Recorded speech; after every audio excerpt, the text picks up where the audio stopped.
News every 15 minutes, weather every 10, and sports twice an hour. News Talk KGVO, AM 1290 and now 101.5 FM. You're listening to Montana Morning with Peter Christian. Cleanup is slow after the plane fell off the train. Good morning, everyone. This is Montana Morning. It's Monday, July 7th, 2014. I do hope that your 4th of July holiday was relaxing. Weather was just about as perfect as it could be. Hope everything went well for you. And now it's back to work, right? Right now we have clear sky. It's going to be a hot one today. Right now we're at 57 degrees in Missoula. And our newscast, sponsored by Temp-Right Service. For all of your plumbing and air conditioning needs, you might need them this week. Call Team Blue at 728-1111. This is our top story, of course, on Thursday. A Montana Rail Link train derailed near Superior. Spokeswoman for Rail Link, Linda Frost, told me the story on Friday. Montana Rail Link had 19 cars of a westbound train derail 18 miles east of Superior. Those cars contained aircraft components, denatured alcohol, and soybeans, most of which were the aircraft components.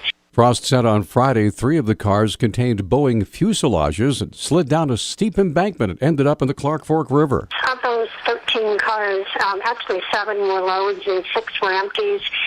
But 3 of those loaded cars did end up in the river, and we're working hard to get those back up on the bank. The 3 cars containing denatured alcohol did not rupture, and as of Friday morning, had already been offloaded. Now, continuing with that story, removing those 3 Boeing 737 fuselages from the Clark Fork River could take until tomorrow. Spokeswoman Linda Frost told the Associated Press yesterday that progress at the site was slow as a crew of 50 with 8 heavy equipment machines worked in conjunction on the steep bank. No one was injured when the 19 cars from that westbound train derailed Thursday. The cause of the derailment is still under investigation. A Hamilton man was killed on Friday evening when he drove his ATV off the Skalkaho Highway into a grove of trees. A dispatcher with the Highway Patrol has details. The vehicle was westbound on Montana 38. The driver failed to maintain control of the vehicle and drove off the left side of the road. The vehicle went down an embankment and crashed into a group of trees. Driver was transported to Marcus Daly Hospital and was declared deceased there. The dispatcher said speed was definitely a factor in the fatal crash, but it's unknown at this time if alcohol may have played a part. The victim was not wearing a helmet, and the Highway Patrol said the man was riding alone. Ravalli County Sheriff Chris Hoffman says the victim's name will not be released until his family can be notified. A man police say fired at a restaurant employee during a robbery attempt Sunday in Billings and then fired at police officers has been taken into custody. Billings Police Chief Rich St. John told the Billings Gazette no one was injured during the incident along Main Street about 8 in the morning. St. John said a Sonic drive-in employee had gone to a grocery store for supplies when a man in a vehicle asked for money. The employee ran. St. John says Officer Shane Weinreis was nearby and heard what he thought were fireworks, went to investigate, saw the employee running away from the robber. Weinreis intercepted the robber and the two exchanged gunfire. St. John says the robber's gun jammed and Weinreis tackled him. Missoula County Sheriff's Department is seeking information about a woman suspected of using stolen credit cards at 2 Missoula stores. The crimes were committed Sunday, June 22nd at the Super Walmart and at Tuesday, June 24th at Jay's Mart. Photos of the woman are available on our website at newstalkkgvo.com. Any information, please pass it along to Crime Stoppers at 721-4444. A Missoula man who was found guilty of negligent endangerment for failing to look upstream before he jumped off a bridge and landed on a man floating down the Clark Fork River has been ordered to pay more than $22,000 in restitution.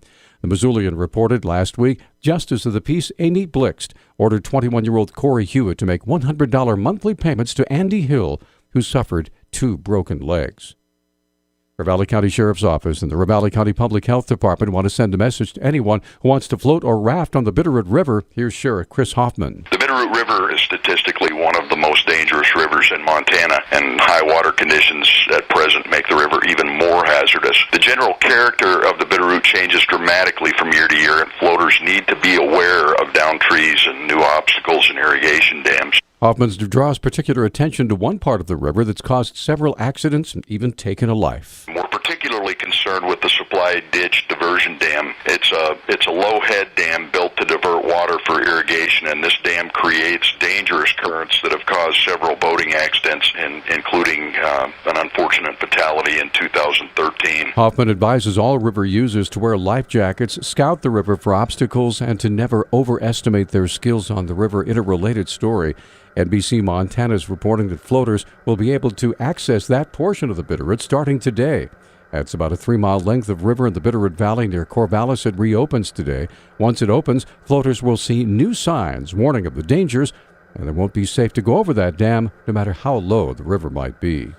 As summer deepens into July, fire danger for western Montana has been elevated to moderate by city and county officials. Chairman of the Missoula County Fire Protection Association, Matt Hall, says the decision was made to elevate fire danger in the county late last week. We did elevate the fire danger to moderate here in Missoula County. As we see some higher temps throughout this week and into next week, we just wanted to make people aware that fire danger is increasing throughout western Montana.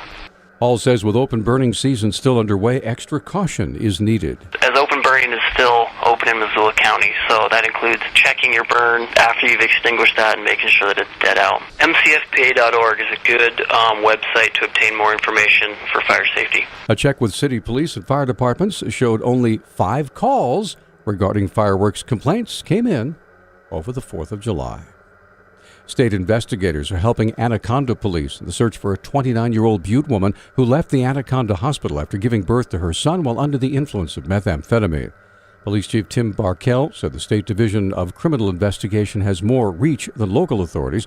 Officials are searching for Michelle Renee Yallop, and her son was born June 18th at Community Hospital in Anaconda. A Montana Standard reports Yallop tested positive for meth.